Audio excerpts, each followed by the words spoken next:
अस्सलामुअलैकुम नाज़रीन, 2018 ख़त्म हुआ और हम अब 2019 में दाखिल हो चुके हैं। जाहिर है कि कुछ कड़वी यादें 2018 की। कल हमने पॉलिटिकल साइड पे बात की थी और आज के प्रोग्राम में हम बात करेंगे कि पाकिस्तान की मईशत 2018 में कैसी रही और 2019 जो है पाकिस्तान के मुआशी मुस्तक़बिल के हवाले से, पाकिस्तान के मुआशी इस्तेहकाम के हवाले से कैसा साबित हो सकता है। सन 2018 ज़ाहिर के इलेक्शन ईयर था और इसके अलावा बहुत सारी हैपनिंग्स थी जिसके बराह रास्त पाकिस्तान के मुल्की मईशत के ऊपर उसके असरात पड़े और यकीनी तौर से इस 2018 को पाकिस्तान की मुआशी एतबार से हम एक कड़ा साल जो है वो कह सकते हैं और आगे आने वाला वक्त भी इंतहाई कड़ा हो सकता है। देन उसके बाद कुछ रिलीफ की भी बातें होंगी।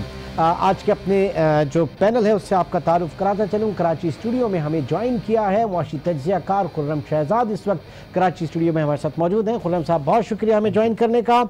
इसके अलावा हमें स्काइप लिंक पे हमें ज्वाइन किया है फरहान बुखारी साहब ने, माहिर मुआशियात हैं, मुआशी तज्ज़ियाकार हैं। बुखारी साहब, बहुत शुक्रिया हमें ज्वाइन करने का। मुज़म्मिल असलम साहब भी इस वक्त हमारे साथ मौजूद हैं। मुज़म्मिल, आपका भी बहुत शुक्रिया। और इस्लामाबाद से हमें ज्वाइन किया है माहिर मुआशियात डॉक्टर आबिद सुलहरी ने। डॉक्टर साहब, आपका भी बहुत शुक्रिया। सबसे पहले खुर्रम शहजाद साहब, आपसे जानना चाहूँगा कि इस वक्त 2018 और ज़ाहिर के जो कहा जा रहा है पाकिस्तान की मईशत के हवाले से एक बहुत एक प्रॉब्लमेटिक साल जो है वो साबित हुआ। पहले थोड़ा सा एक इजमाली जायज़ा जो है 2018 का लीजिएगा।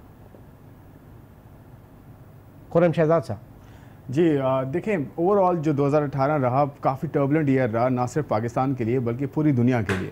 और इसमें अगर ग्लोबल सिनेरियो देखें तो उसमें चाइना और यूएस की ट्रेड वॉर हुई, कुछ यूरोपियन ममालिक में जो है कुछ अपराइजिंग्स हुई हैं और उसके अलावा ओवरऑल फाइनेंशियल टाइटनिंग हुई है। तो ये तीन बड़े रीजंस थे जिसकी वजह से ग्लोबल इकोनॉमिक ग्रोथ जो है वो ना सिर्फ पिछले साल कॉम्प्रोमाइज़ रही है बल्कि अब 2019 की भी बात हो रही है कि इस साल में ये बहुत ही क्रिटिकल ईयर होगा जिसमें रिसेशन प्रेडिक्ट किया जा रहा है, जो कि आफ्टर 10 ईयर्स जो लास्ट रिसेशन था, ग्रेट रिसेशन जिसे कहा जाता है 2008 का, उसके बाद 2019 को कहा जा रहा है कि because of this trade war जो यूएस की और चाइना के दरमियान चलती रही है और अब जो है उसमें तकरीबन कोई $500 बिलियन से ज़्यादा का उसको क्वांटम हो गया है, जो कि ड्यूटीज़ एंड टैरिफ जो है वो इम्पोज किए हैं यूएस ने और करने भी जा रहा है।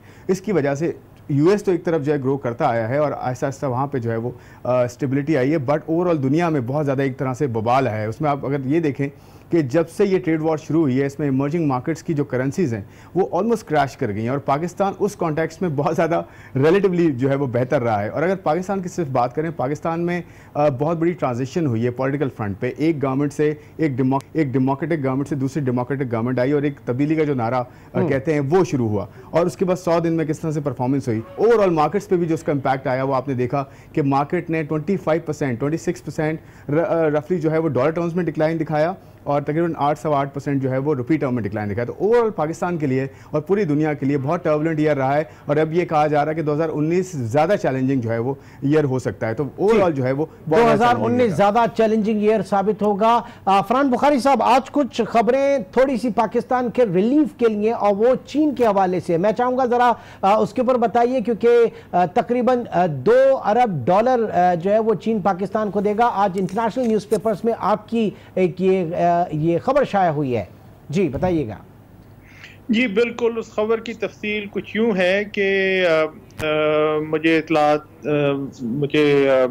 कुछ इंतहाई ज़िम्मेदार और सीनियर अफसरान ने इस्लामाबाद में ये बताया है कि चीन ने ये अंदिया दिया है कि अगर कोई पाकिस्तान को इमरजेंसी में डॉलर्स की ज़रूरत पड़ी तो कम से कम $2 अरब पाकिस्तान को चीन से बज़रिया चीनी बैंकों के मिल सकते हैं। और यहाँ पे ये भी याद करना ज़रूरी है कि पिछले माली साल में भी चीन से कुछ 4 से $4.5 अरब पाकिस्तान इसी तरह आए थे। ये अंदिया देता है इस बात का कि चीन में भी अब मेरे ख्याल में ये बढ़ती हुई एक सोच सामने आ रही है कि चीन के लिए पाकिस्तान एक बहुत अहम साथी है। सिर्फ ये वन वे रिलेशनशिप नहीं है कि पाकिस्तान को चीन पे इन्हिसार करना पड़ता है, बल्कि चीन के लिए भी जो दुनिया के मजमूई तौर पे जो हालात जिस तरफ जा रहे हैं उसमें चीन के लिए भी पाकिस्तान को अपने साथ रखना, अपना साथी और दोस्त रखना और इस दोस्ती को फरोग देना, ये इंतहाई अहमियत इख्तियार करता जा रहा है। ठीक, डॉक्टर आबिद सुलेरी, ज़ाहिर है कि इस वक्त एक बहुत बड़ा कंसर्न जो है वो पूरी दुनिया दिखा रही थी, वेस्ट स्पेशली, अमेरिका स्पेशली, कि पाकिस्तान जो है वो एक डेट ट्रैप में फंसता जा रहा है और चीनी कर्जे जो हैं उसके ऊपर IMF के प्रोग्राम, ज़ाहिर है कि वो भी एक अनसर्टिनिटी है उसकी वजह से, तो उन्होंने उसके ऊपर भी अपना एक जो है वो तहफ़्फ़ुज़ात का इजहार किया। तो चीन के लिए कितना ज़रूरी है अपने इस तासुर को ख़त्म करना और पाकिस्तान में वाकई पाकिस्तान को हेल्प करना? मेरा ख्याल है कि पाकिस्तान चाइना या CPEC को अगर अलहदा भी रखें पिछले 5 साल में, तो उससे पहले भी पाकिस्तान जो थे उसके कर्जे तो अपनी जगह मौजूद हैं। तो चूंकि पाकिस्तान में मजमूई तौर पे हर हुकूमत जो है उसको आमदनी और अखराजात में अदम तवाज़न का सामना करना पड़ता है, उसको अपनी इम्पोर्ट और एक्सपोर्ट में इम्बैलेंस का सामना करना पड़ता है। तो कुछ अखराजात चलाने के लिए हुकूमतों को कर्जे लेना होते हैं और फिर उन कर्ज़ों की अदायगी के लिए दोबारा कर्जे जो है वो लेना होते हैं। CPEC में आने के बाद जो थोड़ी सी सूरत हाल तब्दील हुई वो ये हुआ कि एकदम से जो कंसर्न देखने में आए, और वो इस वजह से भी थे कि बाकी वो ममालिक जिन्होंने कि चाइना के साथ मामला तय किए थे, खा वो श्रीलंका है या वो ज़ाम्बिया है या वो कोई और मुल्क है, उन ममालिक का एक्सपीरियंस जो है वो बहुत अच्छा नहीं रहा। पाकिस्तान जो है, पाकिस्तान को पिछले 5 सालों का एक्सपीरियंस जो है अभी तक तो उसमें कोई इस तरह की जो बिटरनेस है वो सामने नहीं आई, बल्कि एतमाद जो है उसमें इजाफा होता नज़र आ रहा है। और जैसा कि फरहान ने बताया कि CPEC जो है उसकी कामयाबी बजाते खुद BRI के लिए इम्पॉर्टेंट है, वरना चाइना पे जो एक लेबल लगा है कि चाइना जिसका दोस्त होता है वो शायद डेट ट्रैप में फंस जाता है, वो चाइना भी उस लेबल को मिटाना चाह रहा है। और इस वक्त पाकिस्तान को अगर देखें तो US चाइना ट्रेड वार के बाद बहुत सी ऐसी चीज़ें हैं जो कि पाकिस्तान डायरेक्टली चाइना को सप्लाई कर सकता है, जो पहले अमेरिका से आ रही थी। अब हमारे पास चूंकि कैपेसिटी नहीं, वरना चीन जो है वो हर साल अमेरिका से $12.5 बिलियन का सिर्फ सोयाबीन इंपोर्ट करता है खाने के लिए, जिस पे अब टैरिफ लग गया है और अब वो कहीं और से आएगा। तो इस तरीके की और बहुत सी प्रोडक्ट्स हैं जो कि चीन डेफिनेटली चाहेगा कि उसको बहुत जल्दी मिले और सस्ती भी मिले और शॉर्टेस्ट पॉसिबल टाइम में मिले। तो वहाँ पे पाकिस्तान जो है वो उसका एक मुमद्दो मावन बन सकता है। तो ये एक विन विन सिचुएशन है फिलहाल। बाकी जो दुनिया में वो 2019 में चीजें बड़ी मैच्योर होंगी उस हवाले से। मुजम्मिल असलम साहब, 2018 पाकिस्तान में बड़ी हैपनिंग्स थी, वो जो इवेंट्स की हैपनिंग थी उनके असरात क्या रहे, ये जरा जानना चाहेंगे। देखिए, नेचुरली सी बात है कि 12 महीने में आपके पास 3 फाइनेंस मिनिस्टर अगर आए, और तो ऑन एन एवरेज एक फाइनेंस मिनिस्टर जो है 4 महीने उसको मिले साल में, तो और फिर मईशत की जिस तरीके से थी, तो मैं नहीं समझता कि वो सूरत हाल हमारी कंट्रोल हो सकती थी। तो पहले 4 महीने में मिफ्ता इस्माइल साहब थे, वो बजट फ़ौरन देते चले गए, और बजट सारों को पता है उसमें उन्होंने कुछ इलेक्शन बजट था वो, और वो ऐसे अनरियलिस्टिक चीज़ें कर दी थी जिसकी वजह से टैक्स रेवेन्यू गवर्नमेंट का हिट होता था। और आपने देख लिया कि अभी ये दिसंबर के नंबर आए, 160-70 अरब डॉलर से जो रुपयों से हमारा टैक्स शॉर्टफॉल रहा। फिर केयरटेकर गवर्नमेंट आई, उन्होंने कहा हमारे पास तो कुछ मैंडेट ही नहीं है, तो उन्होंने 3 महीने जो मईशत के लिए हमें स्टेप्स लेने थे वो ज़ाया हो गए, वो कुछ नहीं ले सके। और फिर नई गवर्नमेंट जो आई, उन्होंने जो है वो इतने बुलंदो बाला दावे कर दिए हुए थे कि उनको समझ नहीं आ रहा था कि आया हार्ड स्टेप लें कि नहीं लें, वरना तो बदनामी हो जाएगी। लेकिन फाइनली उन्होंने अपने जो पुराने जो उन्होंने वादे किए हुए थे, फिलहाल उसको जो है बैक सीट पे डाल के और कड़वी गोली जो है आवाम को देना शुरू कर दी।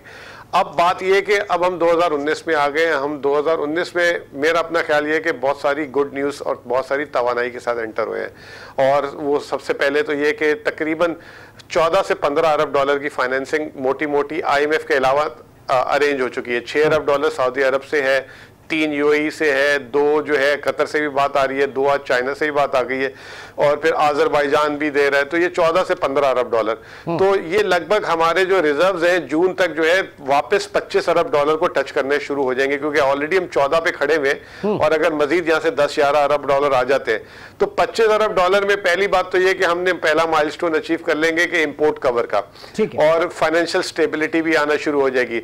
दूसरा ये कि गवर्नमेंट, अच्छी बात यह है कि जैसे पिछली गवर्नमेंट को जब तेल का रिलीफ मिला था तो वो बहुत रिलैक्स हो गए थे, और उन्होंने जो है ना दबा के सीपैक और डेवलपमेंट स्पेंडिंग पे पैसे वेस्ट किए थे। ये गवर्नमेंट अपेरेंटली थोड़ी सी कंसर्न लग रही है और ये पैर फूक फूक के चल रही है। अब 2 महीने में वापस एक और सप्लीमेंट्री बजट ला रहे हैं जिसे मिनी बजट कह रहे हैं, और रेवेन्यू 150 से 200 अरब रुपए जनरेट करेंगे ताकि खसारे को कम हो सके। अगर ये सोच रही कि एक तरफ फाइनेंसिंग जनरेट करें और दूसरी तरफ अपने जो हमारे इश्यूज है, स्ट्रक्चरल इश्यूज है, उसको आहिस्ता आहिस्ता करके कंट्रोल करें, तो मेरा अपना ख्याल ये है कि 2019 जो है ना ईयर ऑफ रिकवरी नहीं होगा, ईयर ऑफ कंसोलिडेशन होगा और 2020 से इकोनॉमी टेक ऑफ पोजीशन पे आ जाएगी। फरहान बुखारी साहब, जैसे कि मुजम्मिल ने कहा, बड़ी ऑप्टिमिस्टिक अप्रोच, 12-15 बिलियन डॉलर के साथ ज़ाहिर है कि अगर आपके रिजर्व्स होते हैं तो बड़ी कंफर्टेबल पोजीशन हो जाती है। लेकिन ऐसे में ज़ाहिर है कि आईएमएफ प्रोग्राम और आईएमएफ प्रोग्राम में जाने के बाद जो हिस्ट्री रही है कि वो फाइनेंशियल स्टेबिलिटी की बात करते हैं, ग्रोथ को ज़रा साइड पे रखते हैं, तो आप समझते हैं कि उसी मोमेंटम के साथ आपकी इकोनॉमी जो है वो ग्रो भी करेगी जिस फाइनेंशियल रिकवरी की बात इस वक्त जो है वो और लोग कह रहे हैं? देखिए, इस वक्त पाकिस्तान अपनी तारीख के एक इंतहाई मुश्किल मोड़ पे खड़ा है और मईशत गुज़िश्ता चंद सालों में कमज़ोर हुई है और इस वक्त कमज़ोर तरीन सतह पे है। ये मांगे तांगे के पैसे जो हैं, इनसे ये तो हो सकता है कि आप एक इम्प्रेशन ये क्रिएट करें कि जनाब हमारा दिवालिया नहीं होने चला, लेकिन आपको असल में ज़रूरत है मईशत को चलाने की। अभी आबिद सुलैही साहब ने बात की जो चीन में एक मौका है सोयाबीन के हवाले से, इस तरह कई और सेक्टर्स हैं ज़रूरी शोबे के हवाले से और सनती शोबे के हवाले से।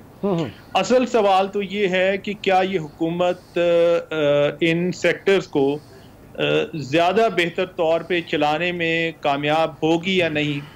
फिर दूसरी तरफ जो अहम सवाल है पब्लिक सेक्टर का क्या होगा, जिस पे एक बड़ी खतीर रकम हर साल पाकिस्तान में ज़ाया हो जाती है और उसमें से कुछ भी नहीं निकलता। आजकल फिर एक PIA को रिफॉर्म करने की या उन्हें कुछ पैसा देने की बात कुछ हलकों में हो रही है।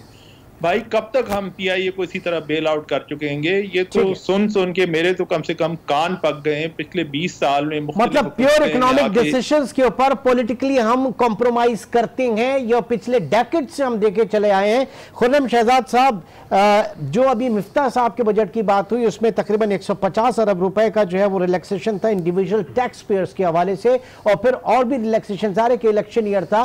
तो ये जो पाकिस्तान में एक रविश है कि जो हमारे इकोनॉमिकल डिसीजंस हैं, इकॉनमी के जो हम लेना चाहते हैं पॉलिटिकली, उसके ऊपर हम कॉम्प्रोमाइज करते हैं। अभी भी PIA के केस में देख लें आप और स्टील मिल के केस में देख लें, इसको कितना ये ज़हर कातिल है हमारे माशरे के लिए, हमारी इकॉनमी के लिए।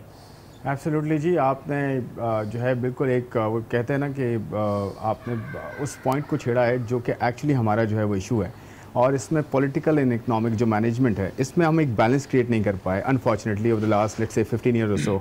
और इसी वजह से आप ये देखें कि जहाँ पे पॉलिटिकल जो है वो पॉइंट स्कोरिंग होती है या फिर पॉलिटिकल गेन्स की बात होती है, वहाँ पे आप इकोनॉमिक मैनेजमेंट को या एफिशिएंट इकोनॉमिक मैनेजमेंट को, पॉलिसी कंसिस्टेंसी को जो है वो उसको सुपरसीड करते हैं पॉलिटिकल गेन्स को। तो ये बड़ा अनफॉर्चुनेट इशू रहा है। लेकिन देखिए, हम सोल्यूशंस की बात करते हैं कि सोल्यूशंस क्या हो सकते हैं। जैसे कि फरहान साहब ने कहा कि हम इन इंस्टीट्यूशंस को, या इंस्टीट्यूशंस तो अब रहे नहीं उस तरह से, इनको कब तक हम बेल आउट करते रहेंगे, कब तक हम या तो टर्न अराउंड नहीं कर सकते या कोई ऐसी स्ट्रैटेजी हो जिससे हमारा जो ड्रेन है, फिस्कल पे ड्रेन है। आप ये देखें कि नंबर्स की अगर बात करें तो रफली कोई 500 से 600 बिलियन रुपीस हर साल अपने पिछले कोई 5-6 सालों में ऑन एवरेज जो है वो इस पर ड्रेन हुआ है। इनफैक्ट लास्ट 10 ईयर्स की बात करें तो इससे भी ज़्यादा है। वो तो अनफॉर्चुनेटली ये होता है कि ऑयल प्राइसेस नीचे आती है तो PIA को थोड़ा सा जो है वो सपोर्ट मिल जाती है, या फिर पाकिस्तान स्टील को जो है एक पैकेज फिर चल पड़ती है थोड़ी सी, लेकिन अब तो बिल्कुल ही जो है वो बंद हो चुकी है ऑलमोस्ट। दो चीज़ें हैं, 2015 से पाकिस्तान स्टील मिल जो है वो बंद है, उसका फंड जो है वो बंद है जून 2015 से। अब देखें अब क्या हुआ है कि अब इस गवर्नमेंट ने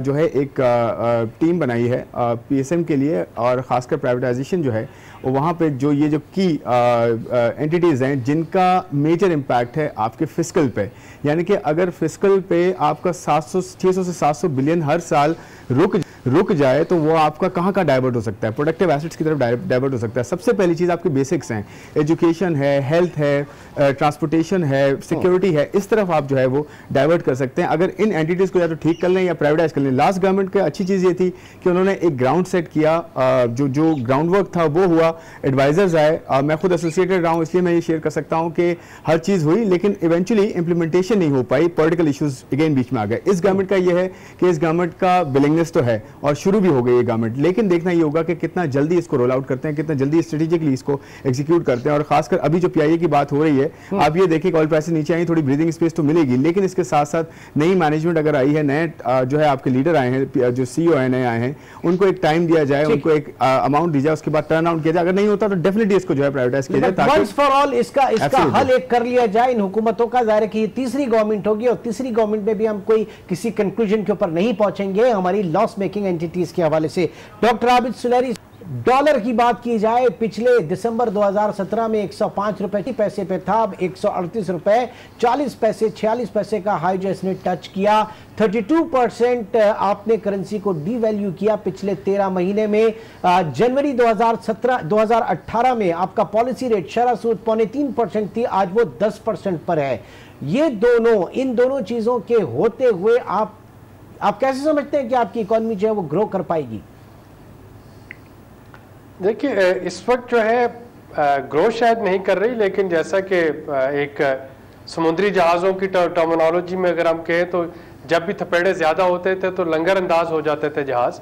तो फिलहाल तो पाकिस्तान की इकोनॉमी को एंकर करने की जरूरत है कि वो एक जगह पे रुक जाए ताकि जो ही ये तूफान थमे तो दोबारा से चलने के काबिल हो जाए, बजाय इसके कि आप इसको तूफान में चलाते रहें और खुदा न खास्ता ये बिल्कुल खो जाए या लहरों में बह जाए। तो इस वक्त अगर हम या सिमत खो जाए, आपने वजह फरमाया, तो 2018 के बाद से अगर हम देखें तो पहले 4 साल जो हमने रुपए को ओवर वैल्यू रखा, बल्कि अगर मैं यूं कहूं कि जो बारोड कर्जा लिए हुए जो डॉलर थे उनकी मदद से इंपोर्ट्स को भी सब्सिडाइज किया और रुपए को भी सब्सिडाइज किया। उसका जो पॉजिटिव एक चीज़ करना शुरू की थी शायद खाकान अब्बासी और मिफ्ता इस्माइल ने जनवरी 2018 में, मौजूदा हुकूमत ने भी उसको कंटिन्यू रखा और उसको एक्सचेंज रेट को एक इफेक्टिव रेट पे लेके आए। गो के अगेन ये पेनफुल चीज़ है, अगर ये 5 सालों में होती तो शायद इसका आवाम को इतना बुरा एक्सपीरियंस ना होता, क्योंकि ये बहुत जल्दी में हुई है।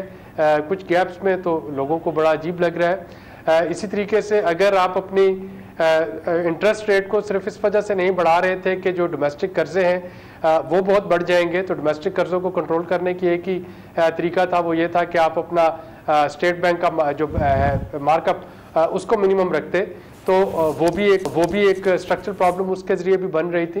तो अब इकोनॉमी में एग्रीगेटेड डिमांड जो है, या थोड़ा सा आप सादा लफ्ज़ों में कह सकते हैं कि थोड़ा सा उसको स्लो डाउन किया जा रहा है, और वो इसलिए किया जा रहा है कि अगर इसके फंडामेंटल्स करेक्ट हो जाए इकोनॉमी के, तो फिर एक टेक ऑफ की पोजीशन में आ जाए, जो कि शायद फौरी तौर पे 2-4 महीनों में नहीं होगा। इसके लिए थोड़ा सा हमें इंतज़ार करना पड़ेगा, शायद अगला ये वाला माली साल पूरा और अगले का भी कोई निस्फ 2020 में शायद इकोनॉमी जो है वो इस काबिल हो कि वो टेक ऑफ कर सके। 2019 में हमें फिलहाल अपनी सिमत जो है उसको दुरुस्त रखना है। ओके, यानी 2019 में अपनी सिमत को दुरुस्त रखना है, उसके बाद जो भी आप इस्तेहकाम देख रहे हैं वो 2020 ऑनवर्ड्स चले, अल्लाह करे कि ऐसा हो। मुजम्मिल असलम साहब, कुछ रेवेन्यू साइड की बात करेंगे। ज़ाहिर है कि इस वक्त टैक्स कलेक्शन जो है वो बावजूद इसके कि करप्शन ख़त्म करने के तमाम तर दावे थे, लेकिन अगर FBR में जो करप्शन थी वो ख़त्म भी हो गई, उस ख़त्म होने के बावजूद भी वो नंबर्स आपके पास रेवेन्यू में रिफ्लेक्ट नहीं हो रहे। पिछले 5 महीने में 1200 अरब रुपए रेवेन्यू आपने कलेक्ट किया और टारगेट आपका पूरे साल के लिए 4300 अरब का। इसका मतलब है कि अगले 7 महीने में 3100 अरब का रेवेन्यू आपने जमा करना है, 450 अरब हर महीने। तो आप समझते हैं कि रेवेन्यू बेस, जबकि प्रोवाइडेड, एक चीज आपको बताऊं कि 150 अरब का जो आपका रिलैक्सेशन था इंडिविजुअल्स को टैक्सों में, जो मिफ्ता इस्माइल साहब देखे गए, उसके बाद जो हायर जुडिशरी की तरफ से जो टेलीकॉम कंपनीज को बार किया गया था, वो 140 अरब रुपए वहां पे टैक्स के कम होते हैं, और पेट्रोलियम प्राइसेस के भी तकरीबन 100 अरब, क्योंकि वो पूरे के पूरे पास ऑन नहीं कर सकी। तो आप समझते हैं कि रेवेन्यू साइड जो है वो पाकिस्तान की इस वक्त बड़ी कमजोर है? देखें, ये साफ जाहिर करती है कि हमारी जो डायरेक्ट सोर्स ऑफ टैक्सेशन थी और डायरेक्ट इनकम को जो हम टैक्स करते थे वो हम नहीं कर सके और उसके हमें जो है शॉर्टफॉल देखना पड़ा। जैसे आप टेलीफोन, जैसे आपने कहा मोबाइल कार्ड से जो है गवर्नमेंट को अच्छा खासा रेवेन्यू आता था, फिर पेट्रोलियम प्रोडक्ट से आता था। सैलरी वाले भी मजबूर होते हैं, उनकी तनख्वाह कट जाती है, पहले तनख्वाह से टैक्स कट जाता है, बाद में उनको तनख्वाह मिलती है। लेकिन गवर्नमेंट ने एक्चुअल टारगेट नहीं किया जहाँ से टैक्स ले सकते थे, तो उसके रिपरकशन उनको मिलने नज़र आए। और अब वो हम देख रहे हैं कि वो एक एक करके सारे रिवर्स हो गए और इस मिनी बजट में शायद सुनने में आ रहा है कि टेलीकॉम का कार्ड्स पे भी वापस से टैक्स लग जाएगा। देखिए, मैं जो सबसे ज्यादा जो मुझे डिसअपॉइंट की है, दो चीजें की है। आप ये देखें कि 150 से 200 अरब रुपए का सप्लीमेंट्री बजट में टैक्स लगा और पिछले 6 महीने में 20% डीवैल्यूएशन हुई। जब आपकी डीवैल्यूएशन होती है तो ऑटोमेटिकली आपको इंपोर्ट से टैक्स जो है बहुत ज़्यादा मिलता है, जो इंपोर्ट स्टेज में कस्टम ड्यूटी की शक्ल में, विदहोल्डिंग टैक्स और सेल्स टैक्स की शक्ल में। तो उसके बावजूद भी आपका ये शॉर्टफॉल आ रहा है। वो माना जो हमने बात की 3 चीज़ें जो है इसकी वजह से भी कमी हुई, तो इससे साफ नज़र आता है कि मुल्क की इकॉनमी जो है तेजी से टेपर ऑफ हो रही है और बहुत शार्प स्लो डाउन आना शुरू हो गया इकॉनमी पे। अब वो जो स्लो डाउन है, ये जो जनवरी का मिनी बजट आएगा उससे मजीद स्लो डाउन होगा। तो इससे जो है ना, मुझे कोई अच्छी वाइब्स नहीं आ रही कि गवर्नमेंट अपने टैक्स का टारगेट जो है पूरा कर सके, अनलेस के कोई जो है ना खास चीज़ हो जाए या कोई मतलब गवर्नमेंट कोई नया एवेन्यू तलाश कर ले। तो जो रेवेन्यू साइड है हमारी वो बहुत वीक है और मेरा अपना पर्सनल ख्याल ये है कि और सुनने में आ रहा है कि एक एमनेस्टी स्कीम की भी बात कर रहे हैं कि वो भी वापस आ जाएगी ताकि जो है रेवेन्यू को बढ़ाया जा सके। तो गवर्नमेंट यहाँ फंसेगी फॉर श्योर, और वो जब यहाँ फंसेगी तो अपनी फिस्कल जो एक्सपेंडिचर साइड है उसमें सुनने में आ रहा है कि 400-500 अरब रुपए के डेवलपमेंट फंड्स में कटौती हो जाएगी और ये सारी चीज़ें। लेकिन अनफॉर्चुनेटली ये जो 4.25 बेसिस पॉइंट, जो 425 बेसिस पॉइंट जो इंटरेस्ट रेट बढ़ा है, उससे आपका जो है फिस्कल डेफिसिट फिर आउट होता है। आप यूँ समझ लें कि हर 1% बढ़ने से जो है मोटा मोटा 200 अरब रुपए गवर्नमेंट का जो है ना डेट सर्विसिंग बढ़ जाती है। तो इस साल सिर्फ डेट सर्विसिंग जो है 700 से 800 अरब रुपए बढ़ जाएगी। तो गवर्नमेंट फिस्कल साइड में जो है ना बहुत बुरे तरीके से फंस चुकी है, मेरा अपना वो view point. Government fiscal side पे काफी बुरे तरीके से फंस चुकी है और जाहिर है कि अब आने वाला बजट, जो मिनी बजट जिसकी बात की जा रही है, जिसमें कहा यह जा रहा है कि आवाम जो है उसको, जो गरीब आवाम है उसको तंग नहीं किया जाएगा, उसके ऊपर बार नहीं होगा। क्या ऐसा मुमकिन है या नहीं? एक छोटे से ब्रेक की तरफ चलते हैं, ब्रेक के बाद यही खोज लगाने की कोशिश करेंगे।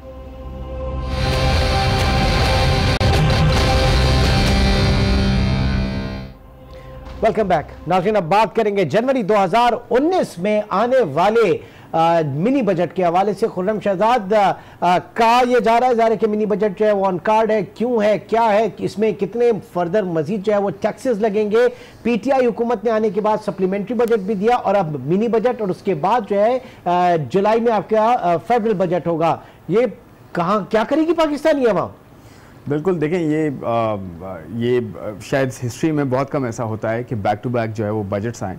आई थिंक ये एक IMF के प्रोग्राम का पार्ट हो सकता है कि before going into the programme हो सकता है IMF ने ये चीज़ आपको एक तरह से उनकी रिक्वायरमेंट हो कि आप अपनी टैक्सेस को भी इम्प्रूव करें, ना सिर्फ आप डीवैल्यू करें, अपनी करेंसी की कदर को कम करें, ताकि आपकी, देखिए, एक उनका एक स्टैंडर्ड फार्मूला है, उनका एक टेम्पलेट फार्मूला है कि वो ये कहते हैं, किसी भी मुल्क में जाते हैं वो कहते हैं जी आप ग्रोथ को कम करें, आप टैक्सेस को बढ़ाएं, आप सब्सिडीज़ को कम करें, जो कि टू एन एक्सटेंट ठीक भी है कि आप अपने अखराजात कम करें। जब आपके टैक्सेस नहीं है, रिसोर्सेज नहीं है, तो आप कर्जे लेके क्यों अखराजात करते हैं, और दूसरा अखराजात करते हैं तो वो कितने प्रोडक्टिव होते हैं ये भी मैटर करता है। और आप अपने डेफिसिट को बढ़ा रहे हैं और फिर आपका करंट अकाउंट और फिस्कल डेफिसिट दोनों बढ़ रहे हैं, तो ये हो सकता है कि उनकी तरफ से एक जो है इंडिकेशन हो कि आप अपने जो है वो टैक्सेस को बढ़ाएं। तो इस कॉन्टेक्स्ट में गवर्नमेंट जो है वो मिनी बजट ला रही हो, जिसकी बेस जो आपको याद होगा, नादरा से रिलेटेड एक स्टेटमेंट आया था फाइनेंस मिनिस्टर साहब का कि अब जो है डेटा साइंटिस्ट को एंगेज कर रहे हैं और जो हमारे पास नादरा का डेटाबेस है या जो टैक्स बेस का डेटाबेस है उसमें बहुत सारे लोग हमने आइडेंटिफाई किए हैं जो कि टैक्स नेट में सर ये हर साल जो है एक लॉलीपॉप होती है बजट में कि 7 lakh tax payer, potential tax payer, उनको जो हमने ट्रेस कर लिया, उनको नोटिस भेजे जाएंगे। बुखारी साहब, बड़ी ये प्रैक्टिस है और हमेशा हमने ये देखा कि पाकिस्तान में डायरेक्ट टैक्सेशन नहीं है और पकड़ पकड़ के विदहोल्डिंग एजेंट्स जो है उनको ढूंढा जाता है, फिर उनके जरिए पाकिस्तानी आवाम का खून चूसा जाता है। क्या कहेंगे बुखारी साहब? भाई नया पाकिस्तान अभी तक तो बदकिस्मती से पुराना पाकिस्तान नजर आ रहे हैं, और जो आपने बात की ये ही इस बात की दलील है। इस किस्म के मामलात पे जब तक कि इन्हें बहुत सख्ती से नहीं बदला जाएगा और एक नई सोच और एक नए पाकिस्तान की जानिब वाकई नहीं ले जाया जाएगा मुल्क को, यहाँ पे हालात बेहतर नहीं हो सकते। टैक्स का निज़ाम साल साल से यही हो रहा है कि जनाब आसानी से पैसा इकट्ठा कर लो, डॉक्यूमेंटेशन मईशत की जिसकी अशद ज़रूरत है वो अगर हुई भी है तो सियासी वजूहात की बिना पर उससे कोई फ़ायदा नहीं उतना उठाया गया जितना उठाया जा सकता था या जाना चाहिए था। हाँ। और या फिर सिरे से हुई नहीं। अब मेरे ख्याल में 2 या 3 साल हो गए, 2 साल हो गए गालिबन इस वाक़े को, जब NIC नंबर्स को नेशनल टैक्स नंबर डिक्लेयर किया गया था। तो अब आपका जो आपका NIC का नंबर है वही आपका टैक्स नंबर होता है। तो आखिर क्या वजह है कि जिन लोगों की कंजम्पशन बहुत ज़्यादा है अपनी डिक्लेयर्ड आमदन से, उन्हें पकड़ धकड़ उनकी नहीं होती, उनसे सवाल जवाब नहीं होते। वजह क्या है? क्योंकि हमेशा की तरह ये माजी में भी हो चुका है पाकिस्तान में कि एक हद से आगे बढ़ती हुई हुकूमतों को रोक दिया जाता है। अब उसमें मुख्तलिफ अवामिल हैं, मुख्तलिफ हल्के हैं, और रोक दिया जाता है कि जी मुल्क में माशी सरमायाकारी नहीं होगी अगर आपने लोगों को पकड़ा। सरमायाकारी हो कौन सी रही है इतनी लंबी चौड़ी कि आप इससे डर जाएं? ठीक। डॉक्टर आबिद सुलैरी साहब, वो जो कहते हैं ना कि अब इन इल्जामात का बारे सबूत आपके ऊपर आता है, आप बताइए, क्योंकि आप जो है प्राइम मिनिस्टर की उस इकोनॉमिक एडवाइजरी काउंसिल के मेंबर भी हैं। ये किस तरफ जा रहे हैं हम? पाकिस्तान फेडरल बजट, उसके बाद सप्लीमेंट्री बजट, और फिर मिनी बजट, और फिर दोबारा फेडरल बजट, किन चक्करों में फंसा दिया आपने कौम को सर? देखिए, कुछ चीज़ें तो ऐसी हैं जिसके लिए बजट जो है या फाइनेंस बिल में उनको प्रेजेंट करना ज़रूरी नहीं है। जैसे ओगरा और नेपरा के तहत तेल की कीमतों में रद्दोबदल और यूटिलिटी बिल्स में जो रद्दोबदल है, मेरा ख्याल है कि जो जनवरी का मिनी बजट होगा उसमें कुछ रिलीफ भी होगा, और डेफिनेटली कहीं पे स्पेशली GST को जो करना है एक स्टैंडर्डाइज रेट पे, और 5 और 22 वाला जो थे गैप उसको ख़त्म करके 17-18% जो भी आएगा उस पर लेके आना, एक तो शायद वो हो। लेकिन आज का अगर आप एक अखबार में, अंग्रेज़ी अखबार में हमाद अजहर साहब ने बड़ा तफसील से लिखा है कि किस तरह के इकदाम जो हैं वो करने जा रहे होंगे। उन्होंने एक बड़ी खुशखबरी दी है कि जो बैंक्स में कैश ट्रांजैक्शन है उससे विदहोल्डिंग टैक्सेस जो थे फाइलर और नॉन फाइलर, जिसकी वजह से कि इकॉनमी जो है वो नॉन बैंकिंग इकॉनमी की तरफ जा रही थी, उसका कुछ करेक्शन का इशारा दिया है, उसको फाइनेंस बिल में पेश करना पड़ेगा। इसी तरीके से जो रॉ मटेरियल्स पे अगर इंपोर्ट ड्यूटी कम करना है तो उसको फाइनेंस बिल में पेश करना पड़ेगा।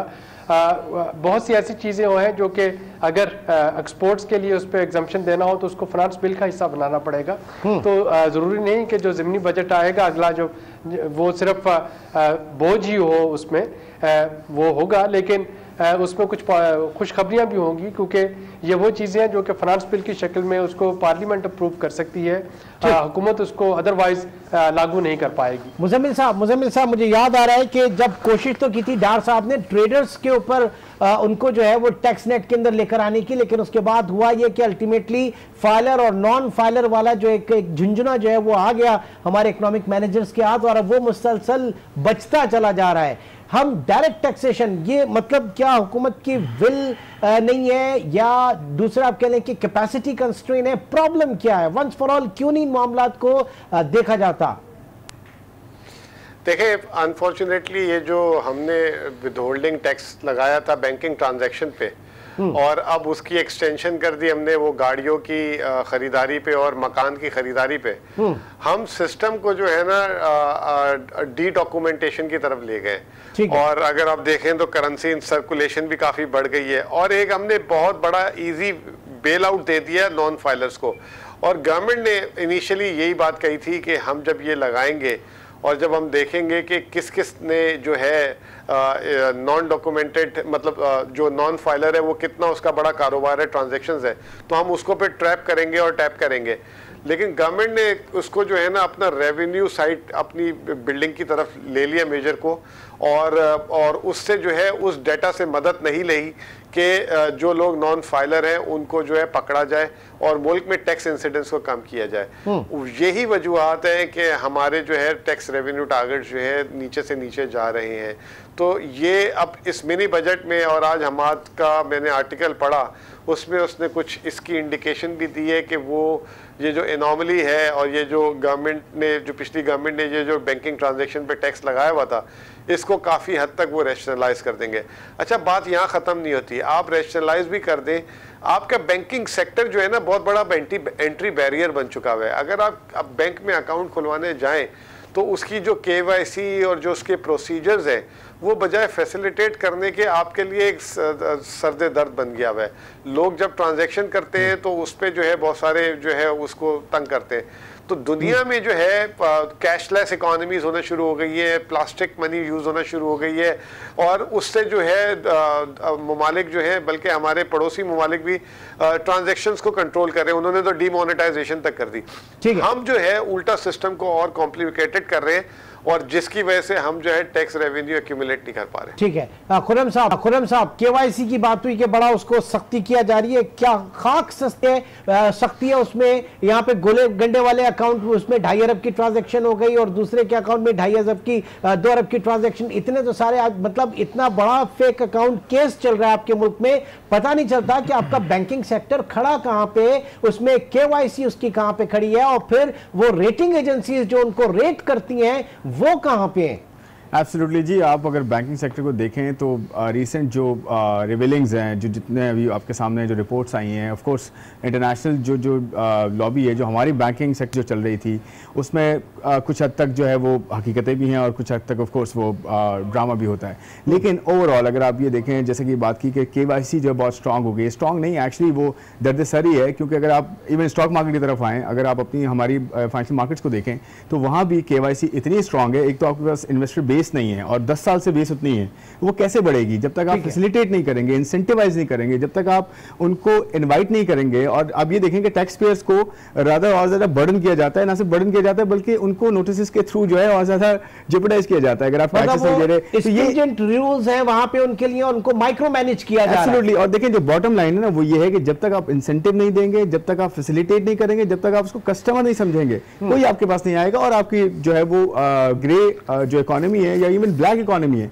वो प्रमोट होगी, रादर देन आपकी जो है वो डॉक्यूमेंटेशन हो और बेहतर हो इकोनॉमी। ठीक, बुखारी साहब, अब जो बात की यहाँ पे डिस्कशन में आई कि हो सकता है शायद एक और जो है वो tax amnesty scheme for what good purpose, like we had so many 16 और 17 IMF प्रोग्राम्स, कुछ हम नहीं कर पाए जो हमें पॉलिसी और इस्लाहात करनी चाहिए थी। इसी तरीके से हमारी जो हर 2-4 साल बाद एक एमनेस्टी स्कीम आ जाती है वो भी कुछ सर्व नहीं कर पाती, हम टैक्स बेस नहीं बढ़ा पाते। ये बिल्कुल सही है, और इसीलिए इस एमनेस्टी स्कीम की एक तरफ इतलात हैं कि शायद ऐसा भी होने चला है, दूसरी तरफ अभी से लोग ये कह रहे हैं कि ये नाकाम हो जाएगी। वजह ये है कि हमने अपनी मुमलिकत को इतना कमज़ोर कर दिया है और हर शोबे में कमज़ोर किया है, सिर्फ मईशत के हवाले से नहीं है। इंटरनल सिक्योरिटी का मामला देख लीजिए, वो भी यही है सूरत हाल। फिर अभी जो हाल ही में जो आसिया बीबी के मामले पे जो मुल्क में चंद दिन तक एक फसाद की कैफियत थी, वो भी इसका ही हिस्सा है, क्योंकि हमने अपनी मुमलिकत को बिल्कुल एक तरह से नॉन एंटिटी बना दिया है। हुकूमत हो या ना हो एक बराबर है लोगों के लिए। जब तक कि आप हुकूमत की रेट को इन्फोर्स करना नहीं शुरू करेंगे, आप लाख बातें करते रहें, जब तक कि कानून की बालादस्ती को आप इन्फोर्स करना नहीं शुरू करेंगे, आप कितनी कहानियाँ सुना लें, लेकिन वो सब की सब कहानियाँ, और किसी हुकूमत को भी हो, ये सिर्फ इस हुकूमत के हवाले से नहीं है, ऐसी कहानियाँ सिर्फ और सिर्फ शेख चिल्ली की कहानियाँ रहेंगी, उससे बेहतर कोई सूरत हाल नहीं होगी। Rule of law fundamental requirement है किसी भी मुमलिकत को कामयाबी से चलाने के लिए। जब तक कि वो आप नहीं करेंगे तो आप नाकाम होते रहेंगे और आपको बड़ी तेज़ी से रूल ऑफ लॉ की तरफ जाना है, वो किस तरह होगा, आप किस तरह, इसके बारे में सोच विचार करने की जरूरत है। ठीक है जी। अच्छा, लास्ट जो अब डिस्कशन की तरफ हम आ रहे हैं वो है oil prices, international oil prices ज़ाहिर के एक ब्लेसिंग इन डिस्गाइज है पाकिस्तान के लिए। इससे पहले पीपल्स पार्टी के दौरे हुकूमत में, नून लीग के दौरे हुकूमत में, एक में हमें कोई $23 पर बैरल और दूसरे में $30 पर बैरल की बॉटम प्राइसेस हमें मिली। आज ये प्राइसेस $50 के करीब है। नाउ आबिद सुलैरी साहब, ये जो प्राइसेस में कमी नीचे आएगी, क्या फिर यही होगा जो हमने ₹4 5 रुपए पेट्रोलियम प्राइसेस में कम किए और फिर हम हाथ झाड़ के खड़े हो जाएंगे और फिर ऑयल प्राइसेस दोबारा बढ़ना शुरू हो जाएंगी? नाउ इसके लिए आप लोग कुछ डिस्कस कर रहे हैं, इंटरनेशनली इसे हेज किया जाता है, लोग अपने रिजर्व्स मेंटेन करते हैं अच्छे वक्तों के लिए या बुरे वक्तों के लिए। आपके यहाँ कुछ है ऐसा, कुछ डिस्कशन में है? देखिए, मेरा नहीं ख्याल कि इस पे यकीनी तौर पे मिनिस्ट्री ऑफ पेट्रोलियम या गैस जो है, नेचुरल रिसोर्सेज पावर, वो डिस्कशन कर रहे होंगे और इसको कैसे फ़ायदा उठाया जा सकता है उस पर शायद कुछ बातचीत भी हो रही हो। लेकिन असल चीज़ ये है कि आज हैजिंग का फैसला करेगा कौन।